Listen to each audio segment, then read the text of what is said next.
ভাই, আপনার কাছে কি মনে হয় তাদের এই উদ্বেগটা দিন দিনই বাড়ছে, আর যে ভারতের গণমাধ্যমগুলো একটা জায়গায় বলছে যে ভারতের কূটনৈতিক ব্যর্থতা হিসেবে দেখছে তারাও বিষয়টি, আপনার কাছে কি মনে হয় এত উদ্বেগের কারণ কি? ধন্যবাদ। প্রথম কারো একটা বিষয় যেটা চেক করা দরকার সেটা হচ্ছে এই উদ্বেগের জন্মটা কে দিল। আজকে যে বাংলাদেশে তিস্তা প্রকল্প নামক একটা জিনিস নিয়ে আমাদেরকে আলাপ করতে হচ্ছে, কেন আলাপ করতে হচ্ছে, আমাদেরকে কেন পদ্মা ব্যারেজ করতে হচ্ছে, সেটা চীনের টাকায় হোক আর দেশের টাকায় হোক, এই কাজটা আমাকে কেন করতে হচ্ছে। ভারত যদি ফারাক্কা ব্যারেজ না করত, আমার উপরে যদি সে পানি আটকে হুগলি নদীতে ট্রান্সফার করা, কলকাতা বন্দর সচল করার নামে শত শত ক্যানেল করে করে কৃষি জমিতে পানি টেনে নেওয়ার এই কাজটা না করতো, যেটা আন্তর্জাতিক আইনে নিষিদ্ধ, তো আমার যে ট্রান্সবাউন্ডারি রিভার্স আছে 57টা 54টা যেভাবে ডিফাইন করেন, এই 54টা নদী অভিন্ন নদীতে যে সে রিভার লিঙ্কেজ প্রজেক্ট করে ফেলছে, টিপাই মুখে, তিস্তার উপরে, পদ্মার উপরে, গঙ্গার উপরে, বিভিন্ন নদীতে বাংলাদেশের ছোট বড় 300+ নদী মারা গেছে গত 50 বছরে। তাহলে এই উদ্বেগটা যে আজকে করেছেন, এটা কার হাতের কামাই? মানে আমরা কি ফারাক্কা ব্যারেজ করেছি? মানে আমরা কি আপনাকে উদ্বেগটার জন্ম দিয়েছি? না, আমরা আসলে ভিকটিম। আপনার সিদ্ধান্তের কারণে আমরা ভিকটিম, এবং আমরা আসলে চাচ্ছি আমার কৃষককে, কৃষিকে, জেলেকে, নদীকে বাঁচিয়ে রাখবার জন্য আমরা সিম্পলি একটা স্বাভাবিক জিনিস চাচ্ছি। এখন আপনি যদি উদ্বেগ না চান, আপনি সবগুলো ড্যাম ভেঙে ফেলেন, সিম্পল জিনিস। আপনি তিস্তা থেকে শুরু করে পদ্মায় ব্যারেজে যতগুলো ড্যাম দিয়েছেন, এগুলো সব ডিনামাইট দিয়ে আপনি ভেঙে ফেলেন। ভেঙে ফেলে কি করতে হবে? আমাকে আর পদ্মা ব্যারেজ করতে হবে না, আমাকে আর তিস্তা প্রকল্প করতে হবে না, আর তিস্তা প্রকল্পের জন্য চীনকে এখানে দাওয়াত দিয়ে আনতে হবে না। খুব সিম্পল জিনিস তো। তো এখন আজকের যে কারণে আপনার উদ্বিগ্নতা, এই উদ্বিগ্নতার ট্যাবলেটও তো আপনার কাছে আছে, ডিপ্রেশন, এন্টি ডিপ্রেসেন্ট। ওটা খাচ্ছেন না কেন? মানে আমি আমি তো কোনো কিছুর জন্য দায়ী না তো। আমি তো পিওরলি স্যার তো অফেন্সিভ কথা বলছেন। ইনফ্যাক্ট রিয়েলিটি কি, আমরা তো ডিফেন্সিভও খেলতেছি না এখন পর্যন্ত, কিছুই খেলতেছি না। কিন্তু সেই জায়গায় ভারতের এই যে চতুর, মানে চাণক্যের বুদ্ধি, কৌটিল্যের বুদ্ধিতে যারা চলে, তাদের প্রবলেম হচ্ছে সব কিছু মাথা দিয়ে করার চেষ্টা করে, কিন্তু চিন্তার একটা বড় অংশ অন্তর দিয়ে করতে হয়, হার্ট দিয়ে করা লাগে, অনেস্টি থাকতে হয় চিন্তার। তাদের এই উদ্বিগ্নতার অনেস্টি নাই, ইন্টিগ্রিটি নাই। এটা তারা কিভাবে করবে? এখন দেখেন যে তাদের সিকিউরিটি হুমকি আছে। এখন সিকিউরিটি হুমকির জন্য কি আমরা দায়ী? আমরা কি 62 সালে অরুণাচল দখল করছি নাকি? আমরা কি ওই উপরের দিকে হিমালয়ের আশেপাশ থেকে জমি কি আমরা দখল করে নিয়ে নিচ্ছি নাকি? না, আপনি উদ্বিগ্ন কেন? বাংলাদেশ কি কখনো ভারতের সভরেন্টিকে এফেক্ট করেছে? করে নাই তো। তাহলে তিস্তায় চীনারা আসুক বা না আসুক, চীন নিয়ে যে দিল্লির ভীতি, এটা তো এমনিতে এক্সিস্ট করে। 62 সালে চীন অরুণাচল দখল করে ফেলছে, 3 দিন দখলে রাখছে, রেখে পতাকা টতাকা দিয়ে আবার 3 দিন পরে ভলান্টারিলি উইথড্র করে চলে গেছে। কদিন আগে আপনি হয়তো দেখেছেন, 1-2 সপ্তাহ আগে ওখান থেকে চীনারা রাস্তা করতেছে, ভারত দাবি করতেছে এটা আমাদের রাস্তা। চীনা অ্যাগ্রি করে নাই যে না, এটা এটা এটা আমাদের জমিতে আমরা রাস্তা করতেছি। তাহলে এই উদ্বিগ্নতার অ্যাড্রেস করবার বিষয়ে তাদেরকে মাথায় রাখতে হবে, এটা তাদের সমস্যা, তারা এটার কারণ, এবং তাদের এটা সমাধান তাদেরকেই করতে হবে। দ্বিতীয় কথা, দেখে যে ভারত এই যে হুমকি দিচ্ছে আমাদেরকে, যে এটা গাজা বানায় ফেলবে, ইউক্রেন করে ফেলবে, এটা করবে সেটা করবে। প্রশ্ন হচ্ছে কিভাবে করবেন আপনি? এখন আমেরিকার যিনি deputy secretary of state Christopher Landau, সে অবজারভার ফাউন্ডেশনে একটা বক্তব্য দেখলাম মার্চ মাসে। সেখানে সে পরিষ্কার করে ইন্ডিয়ানদেরকে বলেছে, দিল্লিতে, যে সেখানে সে পরিষ্কার করে ইন্ডিয়ানদেরকে বলেছে, চায়নার ব্যাপারে, চায়নাকে ক্ষমতাশীল করে, চায়নাকে অর্থনৈতিকভাবে উন্নত করে আমরা যে ভুলটা করেছি, সেটা আমরা ইন্ডিয়ার ক্ষেত্রে করব না। Message is very clear. The way we empower China to become economic superpower, we shall not do it to India. So you have to do your own business. আপনাদেরকে আপনাদের টার্মসে, রেগুলার টার্মসে ব্যবসা করতে হবে। এই প্রোগ্রামে উপস্থিত ছিল রয়ের সাবেক চিফ বিক্রম সুদ। তার আবার একটা ইন্টারভিউ দেখলাম, সে পরিষ্কার করে বলতেছে যে it's a clear warning for Indian politics and economy.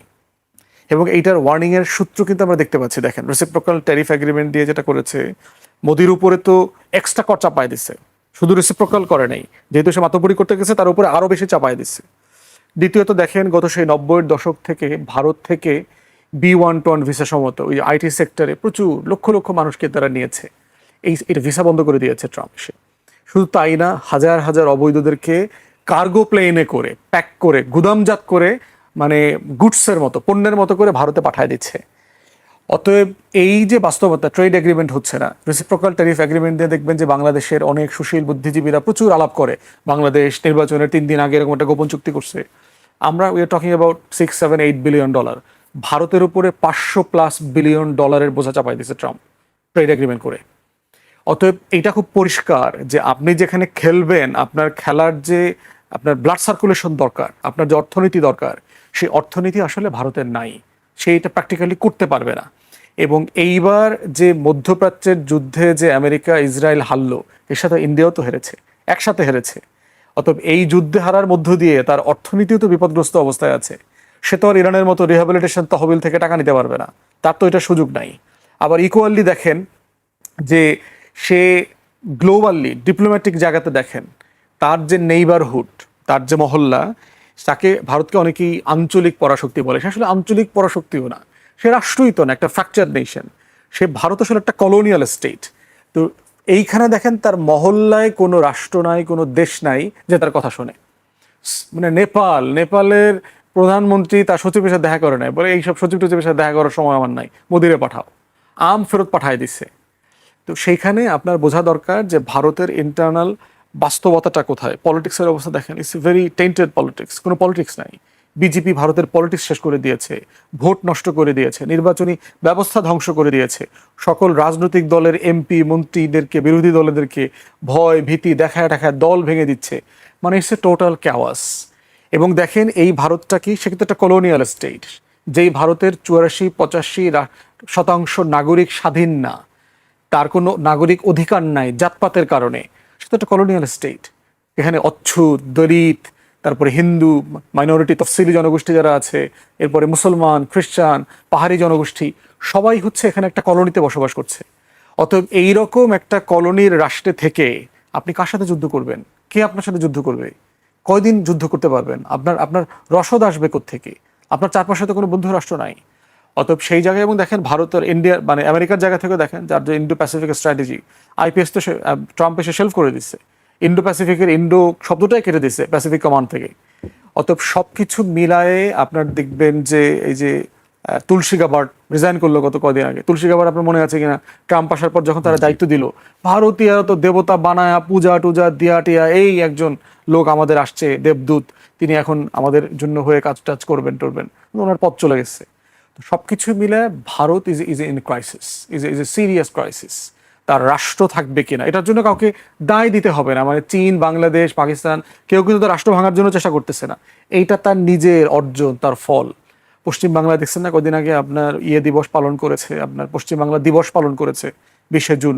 কারণ যেদিন তারা মানে বাংলা থেকে বাংলা পার্টিশন হয়েছে, সেই দিনটা তাকে তারা সেলিব্রেট করেছে।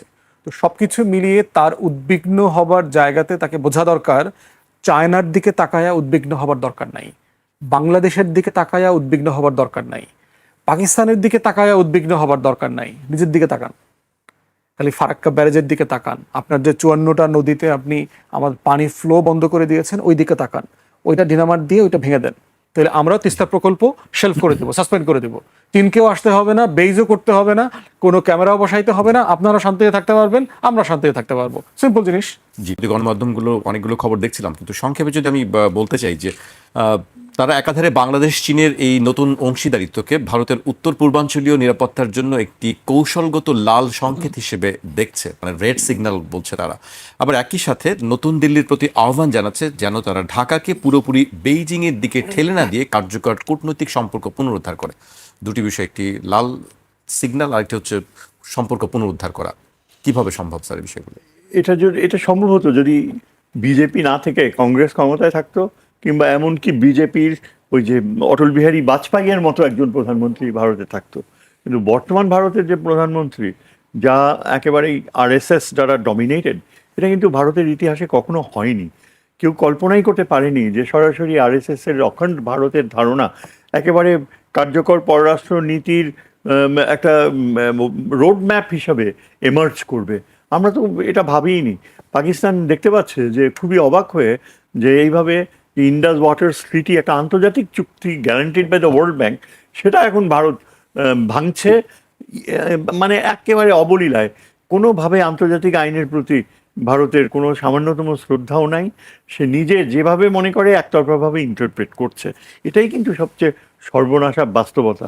আন্তর্জাতিক সম্পর্কে আন্তর্জাতিক আইনকে ডিফাই করলে, যেমন ট্রাম্প করছে, রীতিমতো একেবারে কন্টিনিউয়াসলি, এটাই ইঙ্গিত দেয় যে আন্তর্জাতিক ব্যবস্থা ভেঙে পড়ছে। আন্তর্জাতিক ব্যবস্থার সবচেয়ে শক্তিশালী শক্তি হচ্ছে আন্তর্জাতিক আইন। তার স্যার, এটা পরিণতি তাহলে কি দাঁড়াতে পারে? সব দিকে একজন বলছেন পরিণতি যে যা হবে দেখেন, রাষ্ট্র ব্যবস্থা যেভাবে ছিল, রাষ্ট্র ব্যবস্থায় এখন আস্তে আস্তে চীন ধরছে। রাশিয়া ইউক্রেনের অংশ ক্লেম করছে, ইসরায়েল এক্সপ্যানশনের দিকে যেতে চাইলেও সে পারছে না ইরানের কারণে, থেমে যেতে বাধ্য হচ্ছে। তারপর আপনি মায়ানমারের দিকে তাকিয়ে দেখেন, এখানেও কিন্তু ভারত মায়ানমারের সাথে যে সম্পর্ক গড়ে তুলছে সেটা আমাদের এই বাংলাদেশের অস্তিত্বের প্রতি একটা হুমকি। বা মায়ানমারের যে সামরিক জুন্তা, ওরা এখন ইচ্ছাকৃতভাবে মায়ানমারের এই রাখাইন অঞ্চলে সামরিক উদ্যোগ নিচ্ছে, যেগুলো এমনি আপাত দৃষ্টিতে মনে হচ্ছে যে না, আরাকান আর্মিকে রিপ্রেস করবে, কিন্তু এটা অনেকাংশেই বাংলাদেশের দিকে একটা ওয়ার্নিং দেয়া যে আমরা কিন্তু তোমাদের পার্বত্য অঞ্চলের দিকে আমাদের চোখ রয়েছে, সেন্ট মার্টিনের দিকে চোখ রয়েছে। তাদের একসময় ম্যাপ বানিয়েছিল, সেন্ট মার্টিনকে অন্তর্ভুক্ত করা হয়েছিল।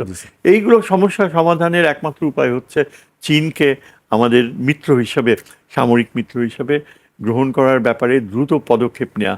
এবং এটা চিন্তা করলে চলবে না যে আমেরিকানরা ডিসপ্লিজড হবে। আমরা আনন্দিত এটা ভেবে যে মার্কিনিরা অলরেডি এটা বুঝতে পারছে যে ভারতের যে এই যে সুপার পাওয়ার অ্যাম্বিশনস আমেরিকার জন্য কতখানি ক্ষতিকর হতে পারে। এটা যদি আগামীতে ইলেকশনস হয়, ডেমোক্রেটসরাও ক্ষমতায় আসে, কিংবা ধরেন একটা কংগ্রেসের ক্যারেক্টার যদি পাল্টে যায়, তবে এই আমলাতন্ত্রের ভিতরে যখন এই আইডিয়াটা একবার মানে স্ট্রেট ফরওয়ার্ড ওয়েতে গড়ে ওঠে যে ভারত একটা হুমকি, তখন মার্কিনিরা আর আমাদেরকে কি বলে সেরকম চাপ দেয়া থেকে বিরত থাকবে যে চীনের সাথে সম্পর্কে এগুতে পারবে না। আমাদের সবচেয়ে বড় এক্সাম্পল আর গাইড হচ্ছে এখানে পাকিস্তান কিভাবে নানা বাধা সত্ত্বেও কিন্তু চীনের সাথে আনুগত্যের সম্পর্কটা তারা এমন পর্যায়ে নিয়ে গিয়েছে যে আজকে সরাসরি চীন পাকিস্তানের পক্ষে যুদ্ধে অংশগ্রহণ করেছে। অর্থাৎ আমরা ট্রেডিশনালি সবসময় বলে আসি যে চীন ব্যবসায় ব্যবস্থা করে, যারা ক্ষমতায় আসে তাদের সাথেই চীন কি বলে ট্রেড রিলেশনস করে, চীন কখনো অন্যের যুদ্ধে জড়িত হয় না। এটা হয়তো আগে সত্য ছিল অনেকাংশে, কিন্তু আমরা দেখেছি দেয়ার ওয়্যার এক্সেপশনস যখন চীন এগিয়ে আসছে। ভিয়েতনাম যুদ্ধে কি সহযোগিতা করে না আমেরিকার বিরুদ্ধে ভিয়েতনামকে? ইউক্রেনের যুদ্ধে রাশিয়া কি সহযোগিতা করছে না? এবং সরাসরি এই যে পাকিস্তানের পক্ষে তাদের বিমান, অ্যাওয়াক্স বিমান অংশগ্রহণ করলো, যার ফলে পাকিস্তান আমেরিকার ইন্ডিয়ান প্লেনস ফেলে দিয়েছে। এই মানে ক্ষত থেকে ইন্ডিয়া সহজে বের হতে পারবে না। ইন্ডিয়া, আমার ধারণা যে ইন্ডিয়া এত দুর্বল যে যদি চীন, বাংলাদেশ আর পাকিস্তান মিলে এয়ার ডিফেন্স কভার তৈরি করে, যদি এই যে অন্যান্য যে আধুনিক প্রক্রিয়াগুলো, সাইবারনেটিক্সের ধারণাকে বাংলাদেশ যদি চীনের কাছ থেকে গ্রহণ করে সামরিক ভিত্তিতে, অত্যন্ত নিবিড়ভাবে গ্রহণ করে, এবং আমেরিকার আপত্তি সত্ত্বেও যদি বাংলাদেশ সেই পথে চলে, যদিও এটা নির্ভর করে লিডারশিপের কোয়ালিটির উপরে। বাংলাদেশের লিডারশিপে তো বাংলাদেশ শুধু বিশ্বাসঘাতকের অভাব নাই, মানে বিশ্বাসঘাতকতা করার প্রবণতা এখনও চলছে। এখনও ভারতের কাছ থেকে টাকা নিয়ে অনেক বিশ্বাসঘাতক নতুন করে জন্ম নিচ্ছে। এইসব বাস্তবতা সত্ত্বেও কিন্তু আমরা চিন্তা করতে পারি যে একটা ন্যাশনালিস্ট লিডারশিপ হয়তো গড়ে উঠবে, যারা চীনকে একেবারে স্পষ্ট একটা মিত্র হিসাবে মেনে নিয়ে সেই প্রযুক্তিগত উৎকর্ষতা অর্জন করবে এবং পাকিস্তানের অ্যাডভাইস কাজে লাগাবে। পাকিস্তানের অ্যাডভাইস আমাদের জন্য একটা অত্যন্ত গুরুত্বপূর্ণ বাস্তবতা। সেটা হয়তো পাকিস্তান নিজ স্বার্থে যেমন ব্যবহার করছে, তেমনি এখন আন্তর্জাতিক কূটনীতির এখন সর্বোচ্চ পর্যায়ে চলে গিয়েছে পাকিস্তান, এবং তাদের যে কূটনৈতিক দক্ষতা অপরিসীম গুরুত্ব বহন করে। অনেকেই জানে না যে ইন্ডিয়া পাকিস্তানকে একেবারে এমনভাবে টেইন্ট করেছে যে পাকিস্তান হচ্ছে সন্ত্রাসের জন্মদাতা। আসলে এক্স্যাক্টলি ইন্ডিয়া হচ্ছে সন্ত্রাসের জন্মদাতা। ইন্ডিয়ান বিহেভিয়ার আপনি দেখেন বাংলাদেশের প্রতি, বারবার নিজে যেই অন্যায়টা করেছে সেই অন্যায়টাই বাংলাদেশের ঘাড়ে চাপিয়ে দিয়েছে। কমিউনাল রাইটস দেখেন ইন্ডিয়াতে হতে যাচ্ছে একতরফা, যেখানে তারা খ্রিশ্চানদের চার্চও ভেঙে ফেলছে। তো এটা তো অ্যাবসলিউটলি আনএক্সেপ্টেবল আন্তর্জাতিক প্রক্রিয়ায়। এবং আমেরিকান কূটনীতিকরা তো এগুলো সব সরাসরি দেখছে, এখন তো লুকানো যায় না, সব কিছু you can see it on camera. So India এখন আগামী দিনে বাংলাদেশের সাথে সম্পর্ক উন্নয়ন করতে পারবে না, সম্ভব না, unless we are A submissive nation. India এখন নিজের একাত্মতা রক্ষা করার ব্যাপারে তাকে সংগ্রাম করতে হবে, কিন্তু কারণ আমরা থেমে থাকবো না। আমরা যেভাবে ইন্ডিয়ার কাছ থেকে গত 16 বছরে চপেটাঘাত খেয়েছি, বাংলাদেশের একটা দেশপ্রেমিকের ভিতরে রক্ত টকবক করার কথা। আমরা আমাদের অতীতের ইতিহাস জানি, আমরা ওই হিন্দুত্ববাদীদের থেকে আসি নাই। ওই যে 3000 আগের গোপাল, শশাঙ্ক, তারা একটা আলাদা জাতি, সেই দিকে যাদের আনুগত্য তারা এই বাংলাদেশে আলাদা জাতি। আর আমরা যারা বাঙালি মুসলমান, আমরা আলাদা জাতি। আমাদের উৎপত্তি বলতে গেলে ইখতিয়ার বিন বখতিয়ার খিলজির সময় থেকে, এবং তখন থেকে এই যে মুসলমান শাসন হয়েছে, সুলতানরা শাসন করেছে, সেই দীক্ষা কেন আমরা পরিত্যাগ করব? আমাদেরকে সেটা এই তারেক জিয়ার যদি সরকার টিকে থাকতে হয় ফিরে আনতে। সুলতান শামসুদ্দিন আজম ইলিয়াস শাহ, তিনি বাংলা ভাষাকে কি গুরুত্ব দিয়েছে সেটা কলকাতার হিন্দুরা মুছে ফেলছে। তাদের ভাষায়, তাদের পড়াশোনায় সব কিছু হিন্দুত্ববাদী ধারা চলে এসছে। আমাদের নবাব সলিমুল্লাহকে হত্যা করা হয়েছে কলকাতায়, কয়জন জানে? নবাব সলিমুল্লাহকে হত্যা করা হচ্ছে। এই মানুষটি নিজের জীবন দিয়েছে। 1905 সালে এই মুসলিম লীগ সৃষ্টি করেছে, অল ইন্ডিয়া মুসলিম লীগ। আমার অবাক লাগে যে 1915 সালের পরে এত দীর্ঘ সময় কেউ, কোনো মুসলমান শক্তিশালী গ্রুপ দাবি করেনি যে এটার রহস্য আবিষ্কার করা হোক। কীভাবে নওয়াব সলিমুল্লাহ যদি বেঁচে থাকতো, তাহলে হয়তো আমরা এই পূর্ব দিকের নর্থ ইস্ট ইন্ডিয়া হারাতাম না। তাহলে হয়তো আমাদের যে প্রক্রিয়া থাকতো, উনি হয়তো ওই আমাদের স্বাধীনতা দেখে যেতে পারতেন নওয়াব সলিমুল্লাহ, অন্যরা যেভাবে দেখে ফেলছে। তেমনি সেই চিন্তায় আমাদেরকে এখন নতুন করে আমাদের জাতীয়তাবাদী চেতনা গড়ে তুলতে হবে, এবং সেইভাবেই আমরা আমাদের চোখের সামনে আর ইনশাল্লাহ দেখতে পাবো যে ভারত যেভাবে অন্যায়ভাবে সৃষ্টি হয়েছে, ওই মাউন্ট ব্যাটেনের বেগম সাহেবের চরিত্রহীনতা আর নেহেরুর যে পারভার্সন, যার কারণে তারা এইভাবে আমাদেরকে ডিনাই করেছে, মত ইটেন পাকিস্তান যেটাকে বলা হয়, আমরা পেয়েছি। সেই বাস্তবতা পরিবর্তন হবে, একটা না একটা সময় পরিবর্তন হবে। কারণ ভারত একটা আর্টিফিশিয়াল এন্টিটি, যতই বলুক আমরা শক্তিশালী, যুদ্ধ করার মতো সাহস ওদের নাই।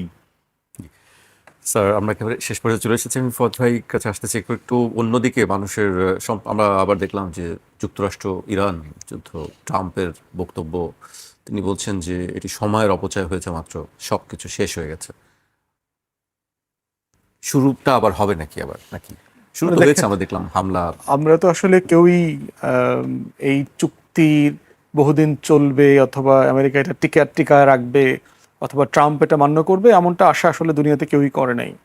চুক্তিতে সবাই খুশি হয়েছে, কিন্তু পার্টিকুলারলি ইসরায়েল এবং ইন্ডিয়া এই উস্কানিটা দেওয়া বন্ধ করে নেই। কারণ হচ্ছে যে আপনার নেতানিয়াহু জানে যে তাকে আসলে জেলে যেতে হবে, এবং সে কন্টিনিউয়াসলি বিভিন্ন জায়গাতে পুশ করতেছে। সে দেখবেন যে প্যারালালি আবার লেবাননের সাথে একটা চুক্তি করেছে ইসরায়েল, চুক্তি করে সেখানে বলেছে যে নন স্টেট এন্টিটিগুলোকে নিয়ন্ত্রণ করতে হবে। এর মানে তারা কারা? তারা হচ্ছে হিজবুল্লাহ, যারা ইসরায়েলের বিরুদ্ধে আন্দোলন প্রতিরোধ গড়ে তুলতেছে। এর মানে হচ্ছে যে ইরানিয়ান প্রক্সি বলা হচ্ছে, তাদেরকে এখান থেকে নির্মূল করতে হবে, এবং কন্টিনিউ সেখানে বোম্বিং করছে। তো সেই জায়গাতে চুক্তি তো টেকনিক্যালি ইসরায়েল এবং ইসরায়েলের প্রক্সিগুলো চেষ্টা করতেছে ভেঙে ফেলার জন্য, এবং সেটা অলরেডি চলছে।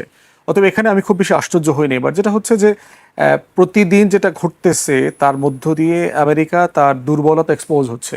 কালকেও কিন্তু আমেরিকার একটা চপার ড্রোন দিয়ে ফেলে দেওয়া হয়েছে, এবং আপনি দেখেছেন যে অয়েল ট্যাঙ্কার যেটা ছিল প্রো আমেরিকান কান্ট্রিগুলো যারা ওখান থেকে তেল গ্যাস নিয়ে আসছিল, তাদের অনেকগুলোতে ইরান বোম্বিং করেছে, ব্লক করে দিয়েছে।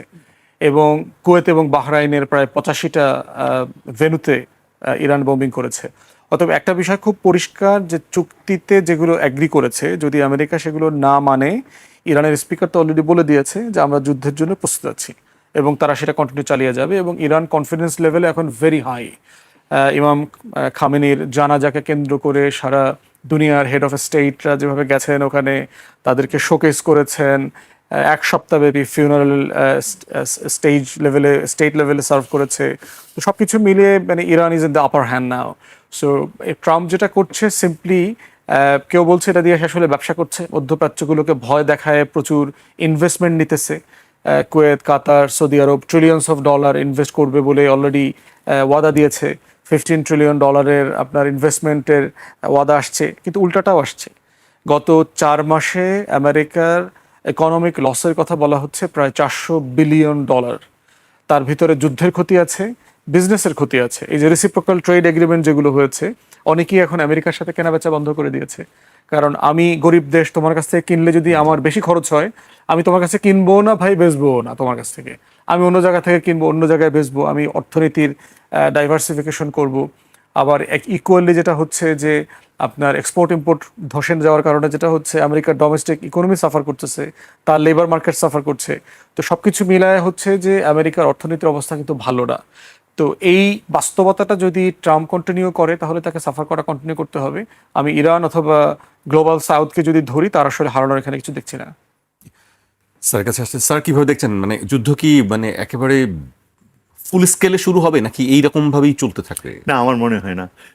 এটা হচ্ছে যখন বড় একটা আগুন লাগে, সেটা নিপতে নিপতে সময় লাগে, আবার কিছু কিছু ক্ষেত্রে আগুনটা জ্বলতে থাকে বেশি সময়, সেরকমই অবস্থা এখন। এটা হচ্ছে জাস্ট মানে শেষে ওয়ার অফ নার্ভস এটাকে বলতে হয়, যে ইরান কতখানি প্রস্তুত আসলে, যে যদি আমেরিকা কোনো দুরভিসন্ধি থাকে ট্রাম্পের, তাহলে ইরানের রেসপন্স কি হবে। অবভিয়াসলি আমেরিকা যখন একটা আন্ডারস্ট্যান্ডিংয়ের থেকে বিচ্যুতি দেখাচ্ছে, ইরান কিন্তু পাল্টা আঘাত করবেই। তবে আলটিমেটলি এটা আবার শুরু হওয়ার মতো বিশ্ব অর্থনীতির টলারেন্স লেভেল অ্যালাউ করবে না। বিকজ আলটিমেটলি আপনাকে দেখতে হবে যে আমেরিকার পক্ষেও নেটো মেম্বার্সরা কতখানি পারমিসিভ হবে। এটা নেটো মেম্বার্সরা একেবারেই এর নেটোকে বিপক্ষে। তো তিনি আঘাত নিয়েছেন গত পরশুই। এগুলো আমরা পাবলিকলি দেখি, যে এগুলো প্রদর্শন করে একটা তিনি দুর্বল ট্রাম্প এখন হাত ছুঁড়ে ছুঁড়ে দেখাচ্ছে যে সে এখনো শক্তিশালী। আসলে ট্রাম্পের সাথে যারা যে টিম রয়েছে, ব্যুরোক্রেটসদের সর্বোচ্চ পর্যায়ে, তারা এখন ব্যস্ত হওয়া শুরু হয়ে গিয়েছে যে ট্রাম্প অ্যাডমিনিস্ট্রেশন শেষ, তারা চাকরি খুঁজছে রীতিমতো, দেয়ার সেন্ডিং দেয়ার সিভিজ, এবং খুঁজছে কে কোথায় যাবে। এইরকমই হয় প্রত্যেকটা অ্যাডমিনিস্ট্রেশনের সেকেন্ড টার্মে। 1 বছর 1.5 বছর আগে থেকেই কিন্তু সবাই ডাইভার্টেড হয়ে যায়।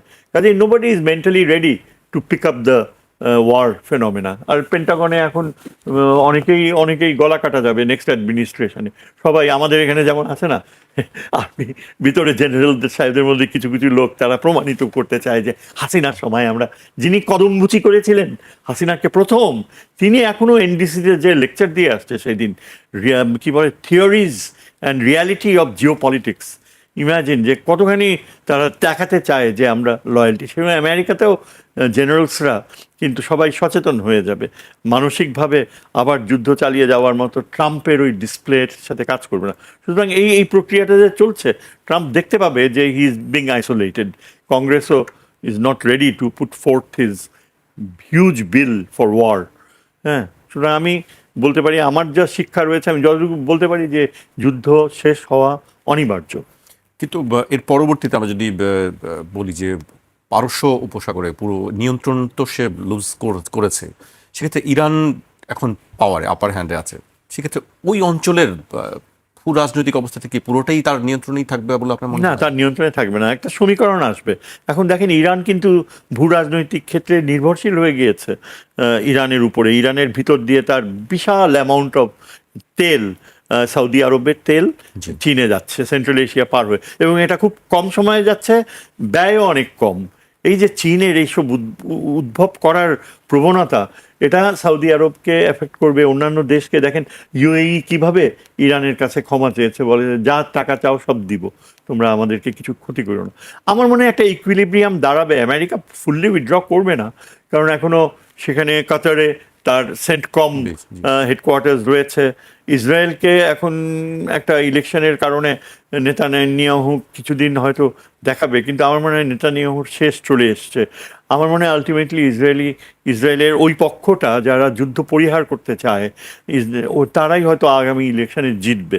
আমার মনে হয় না যে স্যার এখানে এই মুহূর্তে কি গাজার যে ক্রাইসিসটা বহু কাল ধরে, সেটি কি শেষ করার জন্য কোনো উদ্যোগ কি নেবে আসলে? সেই উদ্যোগ নিতে হলে ইজিপ্টকে সামনে, এখন আপনাদের বা আমরা দেখছি মানে উপযুক্ত সময় বলা যায় যেটি, এটার কি রয়েছে ইজিপ্টের হাতে, কাতারের হাতে। ইজিপ্ট ইজ দ্য কি প্লেয়ার। এখন প্রেসিডেন্ট সিসি একটু বোঝা উচিত যে তার টিমকে যে জোর করে হারানো হলো, ওয়ার্ল্ড কাপ সকার কিন্তু একটা রোল প্লে করে।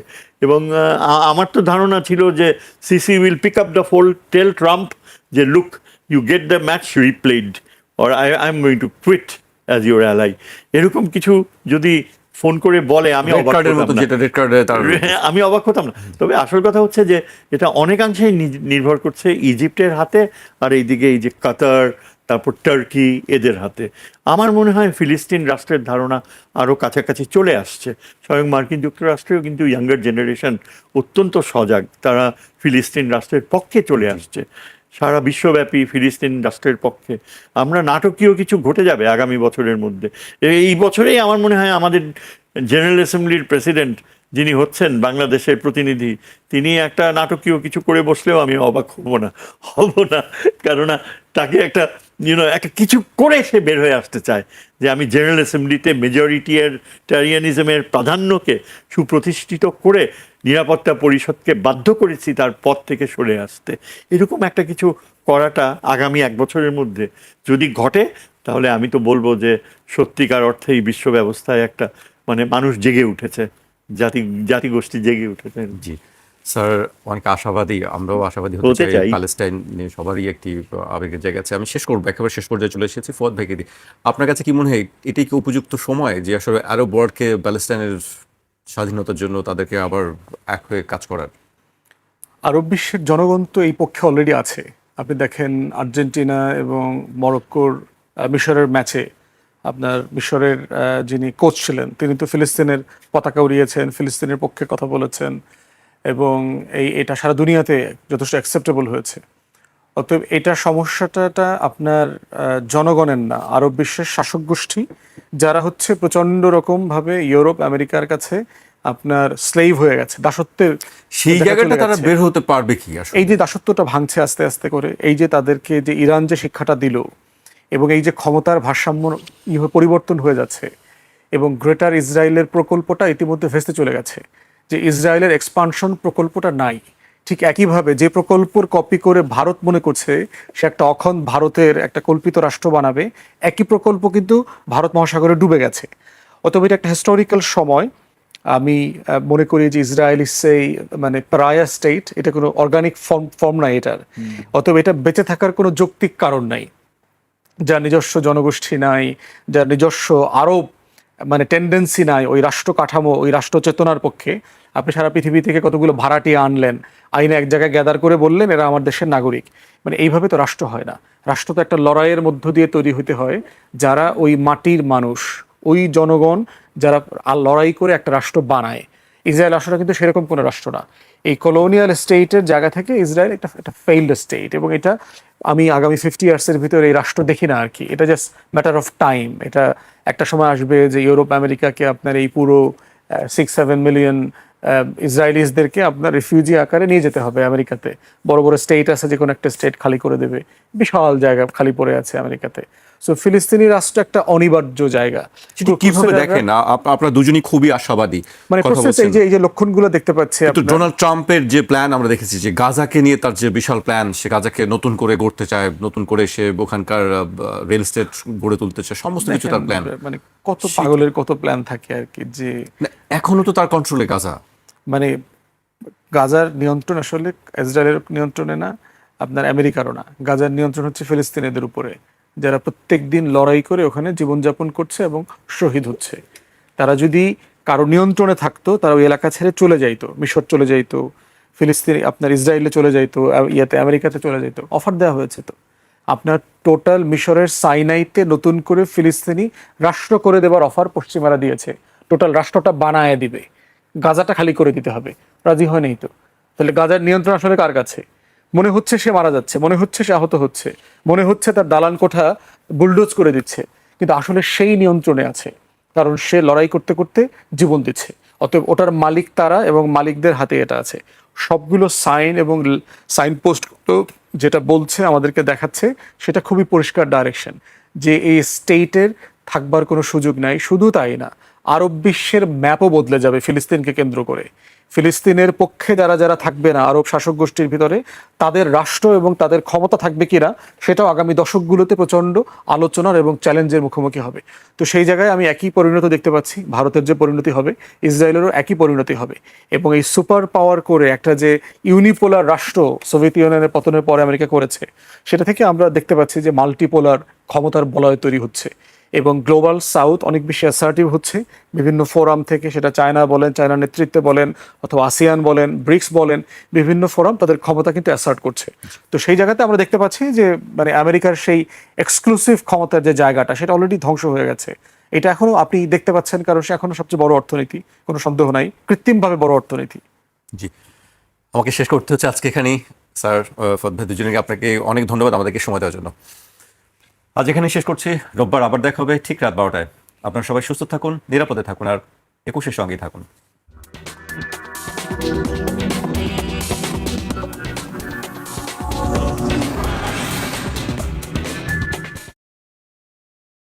সংবাদ মাধ্যমগুলো নিয়ে আজকে আমরা কথা বলতে চাই স্যার। ভারতের সংবাদ মাধ্যমগুলো গত বেশ কয়েকদিন ধরে এই বিষয় নিয়ে ধারাবাহিকভাবে নিউজ করছে, তাদের অ্যানালিস্ট যারা আছেন তাদের বক্তব্য নিয়ে। আমি আলোচনায় যাবার আগে কয়েকটি গণমাধ্যমের খবর উল্লেখ করতে চাই।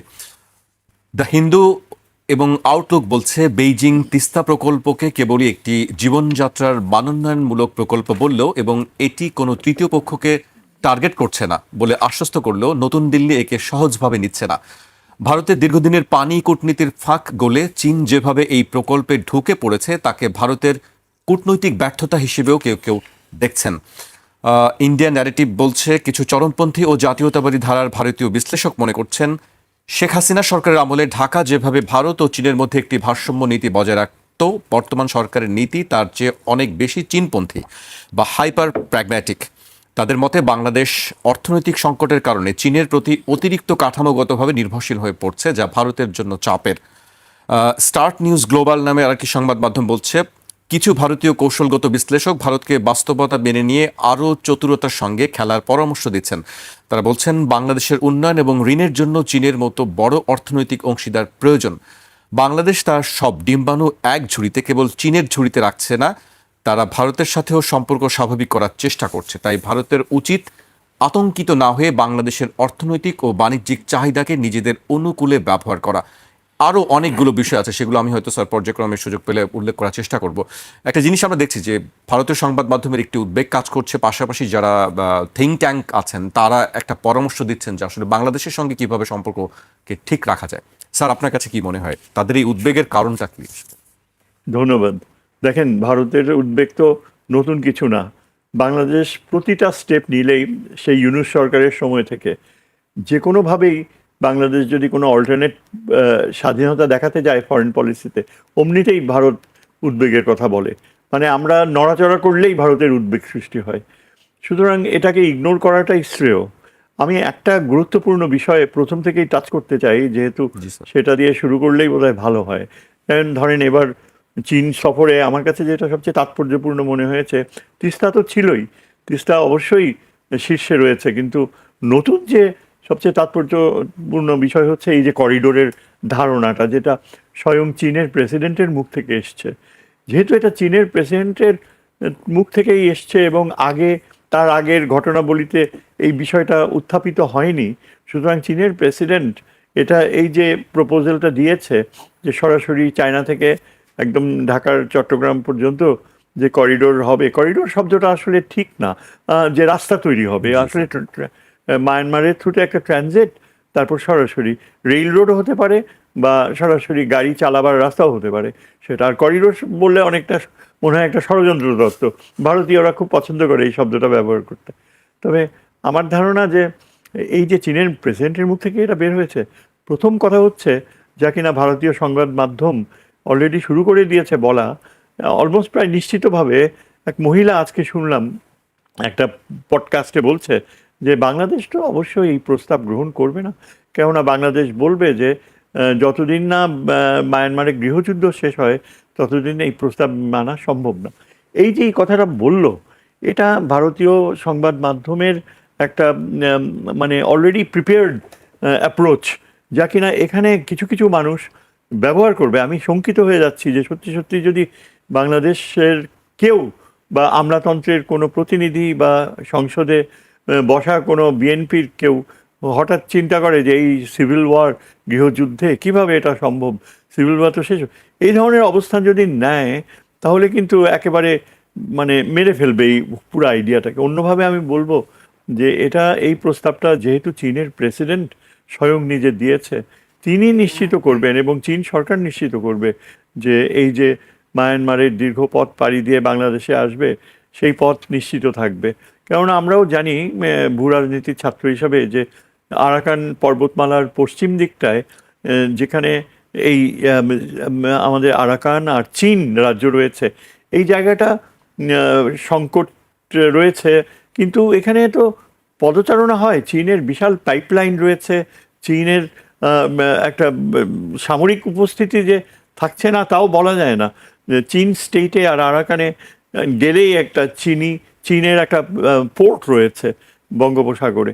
সমস্ত কিছুই কিন্তু দেখা যায় যে চীনের নিয়ন্ত্রণের মধ্যে আছে। আর তাছাড়া আরাকান আর্মি তো চীনের অস্ত্র ব্যবহার করে, চীনের বিরুদ্ধে কোনো অবস্থান নেবে এটা অকল্পনীয়। আবার যদি পূর্ব মায়ানমারে দেখেন, আরাকান পর্বতমালার ওই পাশটায় মূলত শান, ক্যারেন, কাচিনরাই নিয়ন্ত্রণ করে। এরা সবই কিন্তু চীনা গোত্রভূত এবং এরা ক্ষণে ক্ষণে চীনে যায়, চীনে আশ্রয় নেয়, মায়ানমার বাহিনীর হাত থেকে বাঁচার জন্য তারা চীনের সাথে সংযোগ স্থাপন করে। এরা কখনো ওই আরাকান পর্বতমালার পূর্বে এরা কখনো বাধা সৃষ্টি করবে না। আর তাছাড়া আরেকটা ব্যাপার হচ্ছে যে চায়নার কুনমিং থেকে মন্দালয় পর্যন্ত অলরেডি রয়েছে, সড়ক ব্যবস্থা রয়েছে। ভারতের থাইল্যান্ডের দিকে যায় ভারতীয়রা, মায়ানমারের ভিতর দিয়েই যায়, থাইল্যান্ডে প্রবেশ করে। সেখানেও তো আমার কথা হচ্ছে এই যে যারা এখানে যদি কেউ বলে বা আর্গিউ করে, এটা এত স্থূল আর্গুমেন্ট হবে যে সিভিল ওয়ার শেষ হবে। সিভিল ওয়ার কখনো শেষ হবে না মায়ানমারে। এটা ওদের গোত্রগত বাস্তবতা, এটা ওদের সেন্টারের কন্ট্রোলের বিপক্ষে বিভিন্ন গোত্রের একটা কর্তৃত্ব স্থাপন করার অর্থনৈতিক স্বার্থ জড়িত রয়েছে। এভাবেই এই মায়ানমার রাষ্ট্র চলে এসছে, মায়ানমারের ধারণা চলে এসছে, ভবিষ্যতে এভাবেই চলতে থাকবে। আমরা যতই মনে করি না কেন যে ভেঙে যাবে বা যুদ্ধ শেষ হবে, তার কোনোটাই হওয়ার সম্ভাবনা আমি দেখি না। আর তাছাড়া এরকম এক্সাম্পল আফ্রিকাতে রয়েছে। আফ্রিকাতে চীন যে রেলওয়ে করেছে, সেই রেলওয়ে বিভিন্ন দেশের হার্টের উপর দিয়ে চলে গিয়েছে এবং সেখানে যে গোত্রগত দ্বন্দ্ব সেই রাষ্ট্র তৈরি করার সময় থেকে চলে আসছে। কারণ জিওমেট্রিক বাউন্ডারিজ যাকে বলি, স্ট্রেট লাইন টেনে দিয়ে বাউন্ডারি তৈরি করা হয়েছে এবং সেখানে তো গোত্রগত দ্বন্দ্ব কত রকমভাবে চলে এসছে। সেখানে চাইল্ড সোলজার্স ইন্ট্রোডিউস হয়েছে। সেই গোত্রগত দ্বন্দ্বের কারণে চীনের রেলওয়েজ তো থেমে থাকে নাই। আজকে বৈপ্লবিক পরিবর্তন হচ্ছে আফ্রিকান দেশগুলোর জীবনযাত্রায়, just because of this connectivity. সুতরাং অবশ্যই আশা করা যায়, আমি মনে করি যে আমাদের সরকারের উচিত ছিল, যখন চীনের প্রেসিডেন্ট প্রস্তাব দিল, সাথে সাথে আমাদের প্রধানমন্ত্রীর উচিত ছিল গভীর আস্থার সাথে চীনের এই প্রস্তাবকে তাৎক্ষণিকভাবে অ্যাকসেপ্ট করে নেওয়া। যে we are honoured, we are privileged mister president that you have offered this proposal. আমরা জানি যে যখন এই যে মায়ানমারের রোহিঙ্গার সমস্যা শুরু করা হয়, তখন আমরা অনেকেই সিনিয়র কূটনীতিক যারা ছিল, যারা এখন রিটায়ার করে গেছে, তাদের সাথে কথায় কথায় বলতাম যে ভাই তোমরা মিলিটারি স্টেপস নাও না কেন, রোহিঙ্গাদের ফেরত পাঠাতে হলে আমাদের অবশ্যই সামরিক পদক্ষেপ নিতে হবে। তখন এদের খুব স্ট্রং অবস্থান ছিল, ফরেন মিনিস্ট্রিরই খুব স্ট্রং অবস্থান এই ছিল যে আমরা এই রোহিঙ্গা ইস্যুটা একটা আন্তর্জাতিক বিষয়, সেটা জাতিসংঘ দেখবে, মার্কিন যুক্তরাষ্ট্র দেখবে, আমরা কেন এর পেছনে আমাদের সম্পর্ক মায়ানমারের সামরিক বাহিনীর সাথে ক্ষতিগ্রস্ত করব? আমাদেরকে ভবিষ্যতে মায়ানমার হয়ে চীনে যাওয়ার রাস্তা তৈরি করতে হবে, সেটা চীনকে রাজি করাতে হবে। সেটাই হচ্ছে আমাদের একটা বড় কৌশলগত উদ্দেশ্য। এক্স্যাক্টলি এই পজিশন ছিল ফরেন মিনিস্ট্রি। কাজেই আজকে এটা নিশ্চিতভাবে বলতে পারি যে এই যে প্রস্তাব দিয়েছে চীনের প্রেসিডেন্ট, এটা বিলম্বে আমাদের চীনকে জানিয়ে দেওয়া উচিত। এবং এটা নিয়ে যারা বাধা সৃষ্টি করবে, যারা বলবে সিভিল ওয়ার হচ্ছে, আমরা কেন ঝুঁকিতে যাব, চীন অনেক বেশি লাভবান হবে, আমরা কেন মার্কিনীদের অনাস্থায় যাব, এগুলো এত অসংলগ্ন যুক্তি যে এগুলো তাচ্ছিল্য ছাড়া আর কোনো কিছুই করা উচিত না। মার্কিন যুক্তরাষ্ট্র আসলে চাইবে, তাদের অ্যাডমিনিস্ট্রেশন চেঞ্জ হচ্ছে, তারা দেখতে চাইবে যে চীনের সাথে আমাদের যোগাযোগ ঘটে উঠুক। আপনি দেখেন এখানে যে মার্কিন রাষ্ট্রদূত ঘুরে বেড়াচ্ছে সারা শহর আনন্দে, কত রকমভাবে আমাদের এখানকার খাবার টেস্ট করছে। সেদিন দেখলাম যে তিনি ঘুরে ঘুরে বিভিন্ন জায়গায় যে সেখানকার ল্যাঙ্গুয়েজ, কালচার এসব নিয়ে কথাবার্তা বলছে। এগুলো ডিসপ্লে করছে কেন? ডিসপ্লে করছে এই জন্য যে মার্কিনিরা খুব খুশি হচ্ছে যে ভারতের গালে একটা চপেটাঘাত পড়ুক। এখন আপনি যেই কথাটা বললেন যে আরও অন্যান্য তিস্তার ব্যাপারটাও আমি বলি, যে আমি সরি আমি একটু বেশি সময় না, নিয়ে নিচ্ছি, সমস্যা নেই, স্যার। তারপরেও এটা সত্যি কথা যে তিস্তার প্রশ্নে অবশ্যই এখন জিওপলিটিক্স সবচেয়ে বড় প্রাধান্য পাওয়া উচিত, পাচ্ছেও। তিস্তার ভিতর দিয়ে এখন ভারত এত প্রোপাগান্ডা করছে, তাদের ভাষ্যকাররা একেবারে মুখের ভাষাকে রসে পরিণত করছে, যে আমাদের ভিতর দিয়ে, আমাদের নদীর ভিতর দিয়ে কিভাবে বাংলাদেশ তিস্তা প্রজেক্ট চাই, চীনকে দেয়, আমরা দেখে নেব। এদের একটু বোঝা উচিত যে তিস্তা অরিজিনেট করে সিকিমে, সিকিমের বাউন্ডারি ঠিক খুব কাছেই হচ্ছে চীনের বাউন্ডারি। আর সবচেয়ে বড় কথা হচ্ছে ব্রহ্মপুত্র অরিজিনেট করে তিব্বতে, এবং চায়না অলরেডি ভিক্টর গাও, চায়নার সবচেয়ে প্রভাবশালী যে স্কলার, যিনি চীনের একটা বিশ্ববিদ্যালয়ের অধ্যাপক, বিভাগীয় প্রধান, এবং প্রায় ইন্টারপ্রেট করেন। ঠিক তেহরানে যেমন এক ভদ্রলোক রয়েছে তেহরান ইউনিভার্সিটিতে, ঠিক ভিক্টর গাও ক্লিয়ারলি বলে দিয়েছে যে India is not exactly an upper riparian river. India really, চীনকে বলা যায় আপার রাইপেরিয়ান, কেননা ব্রহ্মপুত্রের বেলায় চীন এতই শক্তিশালী যে চীনের পানির গর্জের, থ্রি গর্জেস ড্যামের কারণে ভারতের টিপাইমুখ ড্যাম উড়ে গেছে।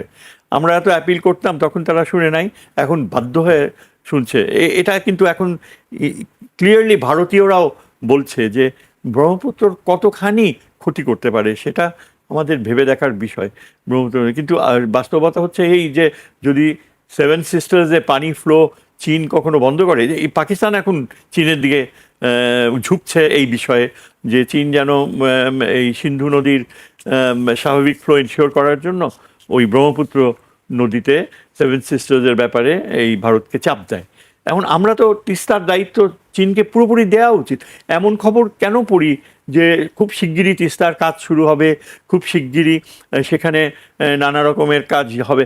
আমরা এই খবর দেখতে চাই যে চীন তিস্তা পাড়ে স্থাপনা গড়ে তুলছে, ঠিক পদ্মা সেতুর বেলায় যেমন তারা একেবারে মেটেরিয়াল স্থাপনা গড়ে তুলবে। আমরা দেখতে চাই শত শত চীনা টেকনিশিয়ানসরা আসা শুরু করেছে। আমরা দেখতে চাই plane loads of Chinese equipment, এগুলো ভিজিবল হওয়া উচিত, যাতে ভারত বোঝে যে কত বড়ভাবে আমরা চীনকে ইনভাইট করছি, ইনভলভ করছি, এবং প্রয়োজনে নিরাপত্তা ব্যবস্থাকে সংহত করার জন্য। কিন্তু আমাদের নীতি হচ্ছে সব কিছু যেন আমরা নিজেরা করছি, চীনকে আমরা একটা বিশেষ দায়িত্ব দিব। এই অ্যাপ্রোচ রং, এই অ্যাপ্রোচ মানুষ চায় না। এবং আমরা বলতে চাই, আমরা দেখতে চাই যে আমাদের এই প্রধানমন্ত্রী যেন ওই ট্রোজান হর্স যারা, তাদেরকে যথাযথ এই ব্যাকগ্রাউন্ডে ঠেলে দেয়। এবং সেটাই হচ্ছে একটা বড় প্রশ্ন, যে প্রধানমন্ত্রী কি চীনকে অবিলম্বে জানাবে আপনারা তিস্তা প্রজেক্টের পূর্ণ দায়িত্ব নিয়ে নিন, এবং পূর্ণতার সাথে সেখানে সমস্ত প্রক্রিয়া বসিয়ে দিন। সুতরাং এই যে আমি বললাম যে তিস্তার ব্যাপারটা চীনকে সম্পূর্ণভাবে দিলে যেটা হবে যে আমরা তিস্তার পানির আন্তর্জাতিক আইন অনুযায়ী ফ্লো দেখার ব্যাপারে ভারতকে বাধ্য করতে পারবে চীন, একমাত্র চীনই পারবে। সুতরাং ওয়ার্ল্ড ব্যাংক আর ওই যে অন্য দেশ জাপান এদের ইনভলভ করার ব্যাপারে আমার মনে হয় ভুলে দেওয়া উচিত। চীনকে সর্বাত্মকভাবেই দায়িত্ব দেওয়া উচিত। সেদিক থেকে আমরা কখনো লুজার হব না। হোপফুলি আমাদের সাথে পাকিস্তান থাকবে, পাকিস্তানেরকেও সেখানে এই তিস্তা পার না, ওই উত্তরবঙ্গে অবশ্যই ইনভলভ করা অপরিহার্য। চীনকে আমন্ত্রণ জানাতে হবে লালমনিরহাটে বেস ফেসিলিটি করুক তারা, যাতে যতদিন না চীন থেকে আমরা এই বিমান পাই, চীনের বিমান বাহিনীর একটা অংশ আমাদের লালমনিরহাট প্রোটেক্ট করবে। কেননা ভারতীয়রা খুবই উগ্র হয়ে যাচ্ছে, এবং তারা ওয়ার্নিং দিয়েছে যে চীনকে যদি ইনভলভ করে বাংলাদেশ, তাহলে কিন্তু ভারত তার সামরিক বাহিনী, এটা একটা টার্ম ইউক্রেনাইজেশন, লেটেস্ট আমাকে একজন ফরেন সেক্রেটারি রিটায়ার্ড, তিনি এই সামরিক বাহিনীর সদস্য ছিলেন, তিনি আমাকে খুব স্ট্রংলি এই মেসেজটা পাঠিয়েছেন যে ইউক্রেনাইজেশন পলিসি এটা এখন ভারতের গভীর একটা কি বলে চিন্তার ব্যাপার, এবং বাংলাদেশের চারপাশে তারা এমন এমন অবস্থান নিচ্ছে যে এই যে মন্দির রামের মূর্তি করা, তারা ইচ্ছা করে চাচ্ছে প্রভোক হই আমরা, এবং যাতে তারা সামরিক শক্তি ব্যবহার করে। এটা এটা যে কত বড় একটা মানে দুরাশা, দুরভিসন্ধি, এই বাস্তবতাটা এখন সম্ভব হতে পারে যদি আমরা সরাসরি চীন আর পাকিস্তানকে একটা ডিসপ্লে করার পরিস্থিতিতে নিয়ে আসি। স্যার আপনার কাছে আমি আবারও আসবো। আমি পর্যায়ে ফদ ভাইয়ের কাছে আসতে চাই। আমরা স্যারের দীর্ঘ বক্তব্য শুনছিলাম, স্যার কোন জায়গায় থামাবো বুঝতে পারছিলাম না, সবই খুব গুরুত্বপূর্ণ খুব বলছিলেন। বেশি সময় নিয়ে ফেলছে। না ঠিক আছে।